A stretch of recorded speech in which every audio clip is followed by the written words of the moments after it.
No, this is the first time I can ever think where a major political party has sided with narco-trafficking, murdering, terrorist scum.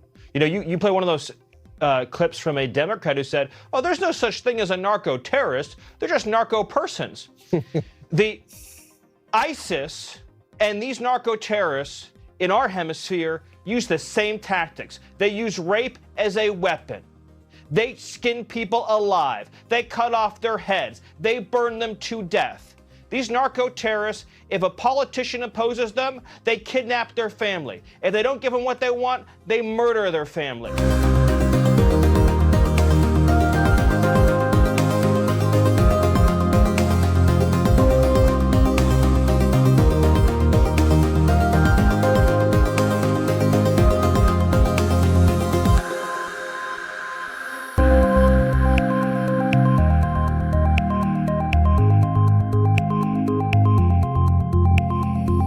You can go to the Border Patrol here in the United States and you can say, draw me a map of the border, and on the Mexican side, tell me which cartel controls every inch of territory.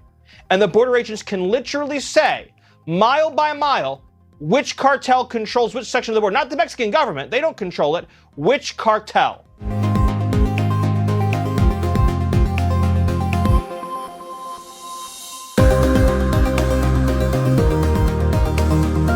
When President Trump declared these organizations foreign terrorist organizations, that wasn't just a talking point. That wasn't just a buzzword.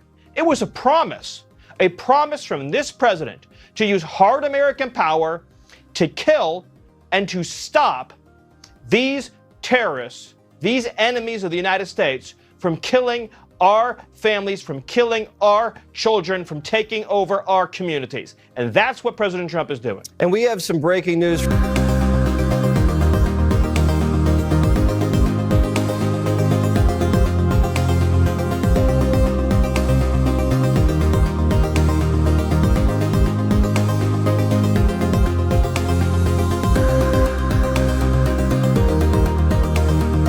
Josh, I want to get your thoughts on the seditious six, as they're known now. Secretary of War Pete Hegseth has slammed the group of Democrats who created this video that appeared to be actively encouraging current service members to disobey orders from Donald Trump. Let's take a look.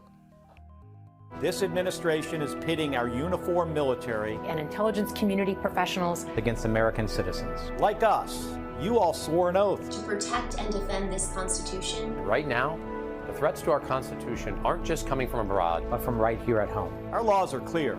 You can refuse illegal orders.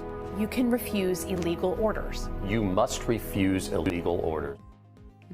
Only there have not been illegal orders, but this is what Pete Hegseth had to say on X. He wrote, the despicable video urging Department of War troops to refuse illegal orders may seem harmless to civilians, but it carries a different weight inside the military. This was a politically motivated influence operation. It never named a specific illegal order. It created ambiguity rather than clarity. It used carefully scripted legal sounding language. It subtly reframed military obedience around partisan distrust instead of established legal processes. In the military, vague rhetoric and ambiguity undermines trust, creates hesitation in the chain of command, and erodes cohesion. The military already has clear procedures for handling unlawful orders. It does not need political actors injecting doubt into an already clear chain of command. As veterans of various sorts, the seditious six knew exactly what they were doing, sowing doubt through a politically motivated influence operation. The Department of War won't fall for it or stand for it. Josh, can I get your reaction to this?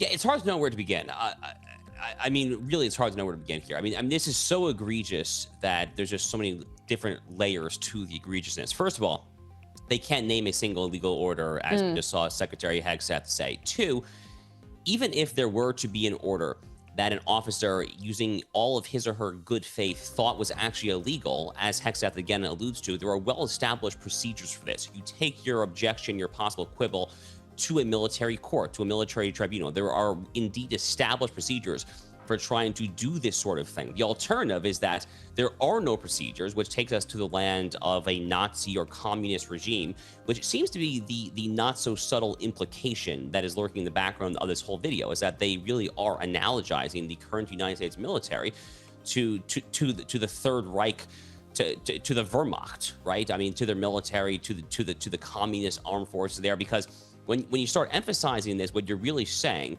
is that there's no greater moral or legal authority in the United States Armed Forces, the most effective fighting force in the entire history of mankind, than there is with the Nazis or the communists. So it is just so utterly loathsome.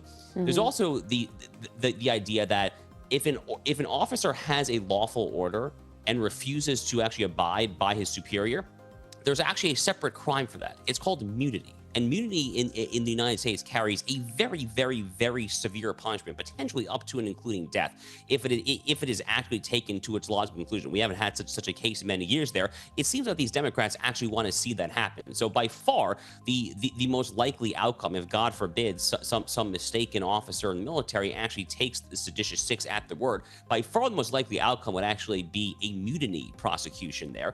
And these Democrats would be nowhere to be found. I mean, they're just doing this for pure political point scoring. The silver lining here is that the Department of War, as we just saw, is taking this quite seriously. Looks like Mark Kelly is being individually investigated for possible court-martialing there in the United States Navy, where he is a retired captain. I would personally very much like to see that. At a bare minimum, when it comes to the senators there, Kelly and Slotkin, they have completely desecrated the integrity of the United States Senate, which once upon a time was known as the world's greatest deliberative body. And if I were advising John Thune, the Senate Majority Leader, I would essentially say as follows: you ought to hold a vote ASAP to expel these two people, because they have desecrated in irrevocable fashion, I would say, the integrity of the United States Senate. This is completely inexcusable. And the final thing I will say is that this really ought to expose the lie that there are such things, for the most part, as moderate Democrats these days. Mark Kelly of Arizona and Alyssa Slotkin of Michigan are from swing states here. Arizona and Michigan are two of the major swing states. And they've been sold to us as moderate Democrats there. No, they're not. They're literally encouraging insurrection. They're encouraging mutiny. With the exception of maybe John Fetterman, maybe, and like maybe one or two others there really aren't moderate Democrats. That kind of gets us back to our previous conversation, that who is the actual moderate statesman who can call up political violence? How can you do that when you're literally calling for a military insurrection on these propagandistic videos? I mean, the whole thing is just awful, but that's what we're dealing with, Gabriella. They are a radicalized bunch. Yeah, 100%. We keep saying that. Look, Donald Trump has revealed his plans to designate the Muslim Brotherhood as a foreign terrorist organisation. The White House said in a statement that President Trump is confronting the Muslim Brotherhood's transnational network, which fuels terrorism and destabilisation campaigns against US interests and allies in the Middle East. Now, this designation would make it illegal to provide support for the group, would also lead to economic sanctions, of course, banning its members from entering the United States. Josh, your reaction, how significant is this? Well, it's very good, and it's something that many of us have been calling for a very, very long time. I've been calling to designate the Muslim Brotherhood as a terrorist organization for probably a decade. I mean, the UAE has done it, Saudi Arabia has done it. There are any number of non-Islamist Arab countries that have done it, so it makes no sense whatsoever as to why the United States would be taking a friendlier attitude towards the Muslim Brotherhood, or frankly, towards the Muslim Brotherhood's American offshoot, which is CAIR, the Council on American Islamic Relations, which actually was declared itself a terrorist organization by the UAE back in 2014. It makes no sense why the United States would ever have a friendlier posture, friendlier stance towards these organizations than various other Arab countries. So it's very good insofar as it goes. The only problem is that it does not go far enough. So what they basically did, Gabrielle, the way that the Muslim Brotherhood operates is it essentially operates as a franchise network where you have various offshoots in certain jurisdictions that then get the Muslim Brotherhood franchise. So for instance, Hamas is probably the most well-known Muslim Brotherhood offshoot for the Palestinian Arabs. So what the executive order does is it singles out a handful of Muslim Brotherhood chapters, namely Lebanon, Egypt, and Jordan, and says that these are indeed foreign terrorist organizations. Again, that should have happened a long time ago, but it's very good. I mean, certainly better late than never. But in order to really have true teeth here, you're going to have to go after the Brotherhood where they are financially and ideologically sponsored. And that means really two countries above all. It means Turkey and it means Qatar. That's complicated because the United States has nuclear weapons in Turkey. Turkey is also part of NATO. Qatar is an infamously thorny situation where there is the Al Udeid American Air Base there. Trump signed this NATO Article 5 style mutual defense pledge to Qatar a few months ago there. So that to me is where the rubber meets the road, is can this administration really stare down Qatar and Turkey as being the duplicitous actors that they are when it comes to funding and disseminating the seeds of horrific Islamism and the Brotherhood the world over? That will be fascinating to see. But for now, it's definitely a step in the right direction.